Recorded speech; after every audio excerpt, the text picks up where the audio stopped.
11 noon, we're doing Tech Teardown for Wednesday, December 11th. Let's get right to the headlines. Earlier this year, PC giant Hewlett-Packard launched its first Chromebook in its efforts to diversify beyond Windows. Now, Dell, HP's primary domestic rival, is following suit and has announced its own Chromebook.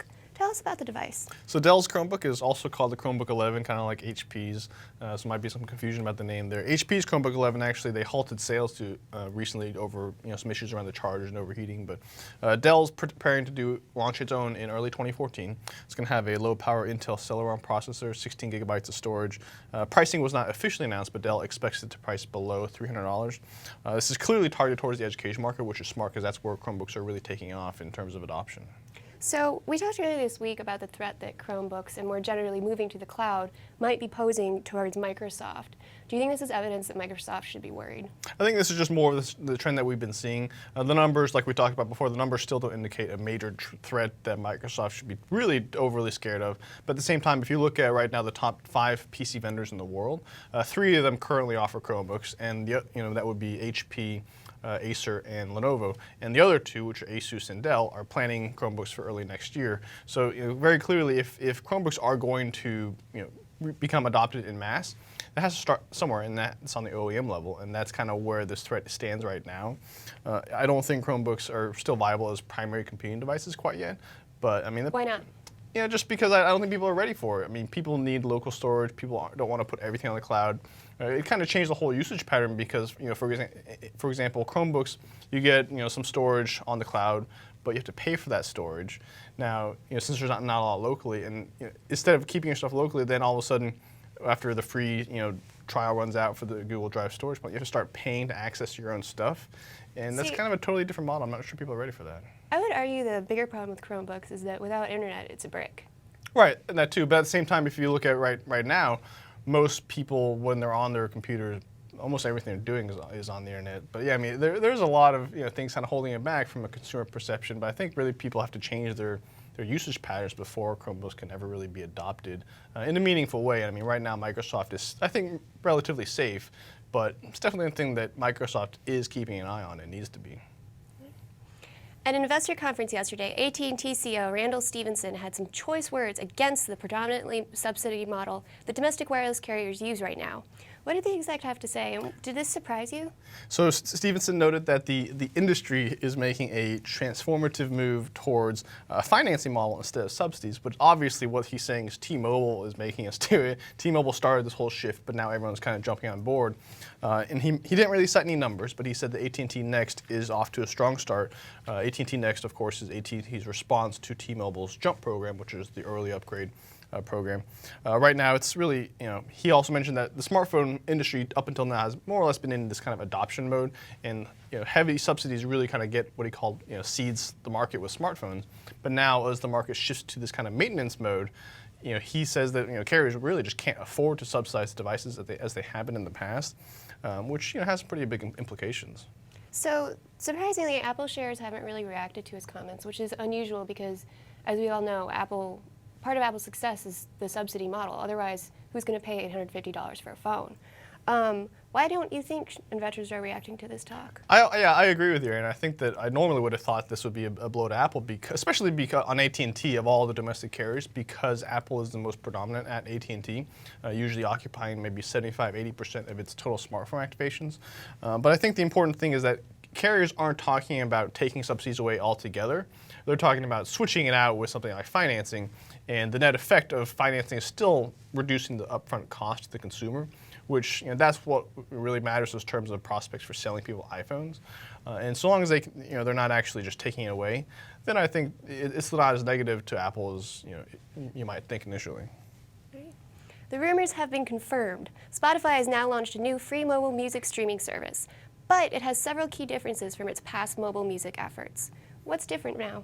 So Spotify's old strategy used to be to bundle its mobile apps into the premium services, but now it's kind of taking a new stance. So it's kind of looking at desktop and tablet as the same platform now, and it's going to be offering the same service, free streaming. You can pick on-demand music on desktop and tablets. But on the phone side, it's going to be a little bit different. It'll be a free ad-supported model, but instead you pick an artist or playlist and it shuffles it, so you don't get to pick exactly what you're listening to. But it's a little bit different than the online radio that's out there right now, but more importantly, it's a free thing that on phones that they haven't done before. So this surprised me. Pandora's shares are actually down about 5% this morning, but Pandora has held up really well against Apple's new iTunes Radio and the Google Play, but why is this scaring Pandora investors now? So I think investors have been really focusing on Apple and Google as the big rivals, kind of jumping into Pandora's space. And Pandora, to its credit, has really done well in maintaining its user base, growing to 72 million in November. So I think that they are doing pretty well, but I think Spotify is also more perceived as a direct competitor because online music streaming is their core business.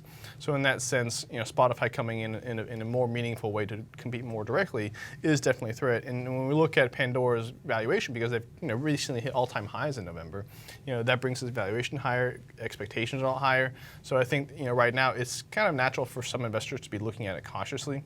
Spotify is still much smaller. They only have about 20 million active users compared to Pandora's 72.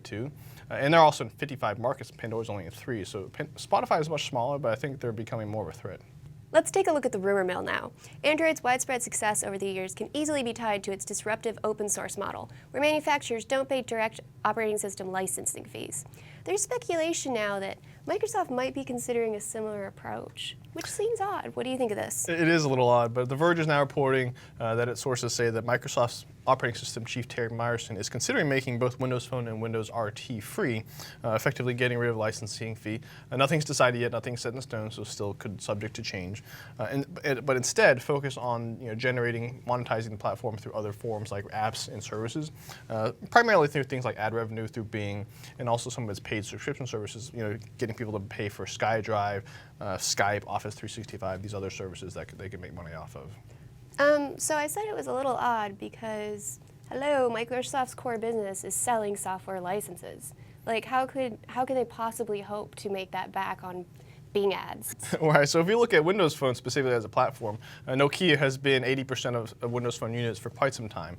So if the primary vendor that Microsoft trying to buy Nokia's devices business, it's basically already going to be buying the biggest vendor. So really the possible downside when it comes to Windows Phone is just the remaining 20% of OEMs that are making devices for Windows Phone, and they're all already kind of eyeing the exit because they're looking at this deal saying like, Microsoft's buying Nokia, do we really want to be here anymore? Right. So if they can kind of offer an incentive to them by removing this licensing fee, and if they can keep them in, then it's actually worth it, even if there's a little bit of revenue downside, because right now they're buying their biggest Windows Phone license payer. Right. As far as Windows RT goes, same thing, but it's actually even more slanted because no one pays for Windows RT. There's no one even making it now. Right, so other than right now, Microsoft and Nokia. Microsoft and Nokia. So Microsoft and Nokia are currently the only people making RT devices. Again, with them about to buy Nokia's devices business, making it free is really, there's literally no downside because it's kind of like because no one wants it. It's kind of like saying Microsoft is making it free for itself, which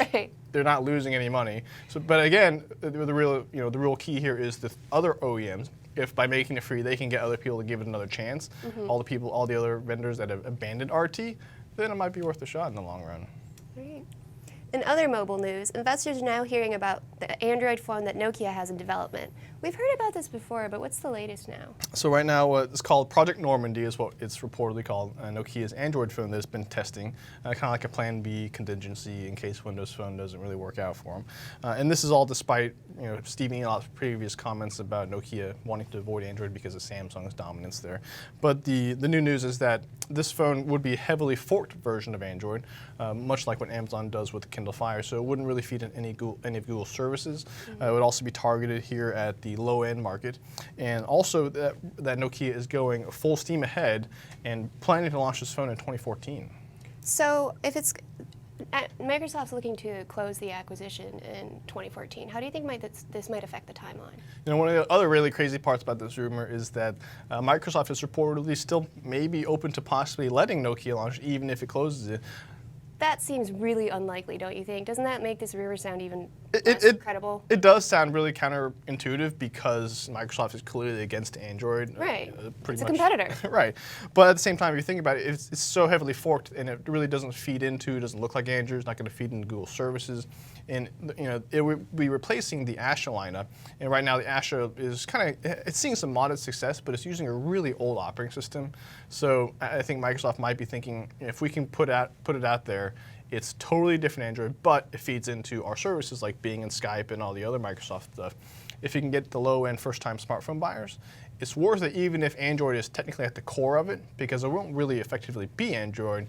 And if the alternative is that right now, consumers in that segment are currently looking in they have these pure Android devices that feed directly into Google, that Microsoft just needs to get them away from that. Don't you think it's weird though, like if they go through with an Android phone, isn't that kind of a concession that maybe Windows Phone isn't the best? It is, especially because this is on the low end, and right now Windows Phone is starting to gain some traction in the low end in places like Europe with the Nokia Lumia 520. But in the U.S., Microsoft still isn't really gaining any traction. So I think that they're kind of at this point where they need something, and it might be a move of desperation, like you said.